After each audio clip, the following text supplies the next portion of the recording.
লা ইলাহা ইল্লাল্লাহ ফিস ফিস করে বলার কোনো জিনিস না, এটা ঘোষণা করার জিনিস।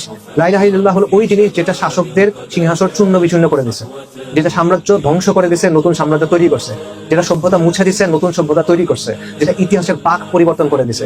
লা ইলাহা ইল্লাল্লাহ হলো ওই জিনিস যেটা মজলুমকে তার হক দিছে, যেটা আদল এবং ইনসাফ এনে দিছে, যেটা ধনী গরিবকে ধনীর সমান করছে, অসহায়কে শক্তিশালী সমান করছে। এটা হলো লা ইলাহা ইল্লাল্লাহ। এবং এই কারণে যুগে যুগে এটা বিরোধিতা হয়েছে, এই কারণে এটার গুরুত্ব এত বেশি, এই কারণে এটা আঁকড়ায় ধরে থাকা, সত্যিকার অর্থে আঁকড়ায় ধরে থাকা এতটা কঠিন। এবং এটার জন্য এত বড় পুরস্কার আল্লাহ বলছেন। কোন পুরস্কার বলেন? আসমান এবং জমিন এবং তার ভেতরে যা কিছু আছে সবকিছু যদি আপনি একসাথে করেন, এক পাল্লায় দেন, আরেক পাল্লায় লা ইলাহা ইল্লাল্লাহ, লা ইলাহা ইল্লাল্লাহ ভারী। আসমান এবং জমিন একসাথে করে একটা লোহার আংটি যদি করা হয়, লা ইলাহা ইল্লাল্লাহ সেটাকে ভেঙে ফেলবে।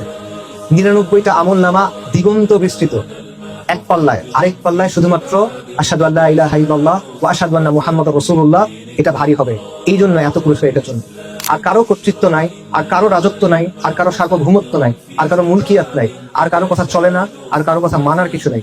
একমাত্র কর্তৃপক্ষ, একমাত্র সার্বভৌম সত্তা, একমাত্র মালিক, একমাত্র ইলাহ আল্লাহ আযজা ওয়া জাল্লা। লা ইলাহা ইল্লাল্লাহ, এটা আপনার নাজাতের বাণী, এটা দুনিয়াতে আপনার আজাদির বাণী, এবং এটা দুনিয়াতে এই জাহেলিয়াতকে উৎখাত করে সেখানে দ্বীনকে কায়েম করার যে বিপ্লব, সেটার বাণী।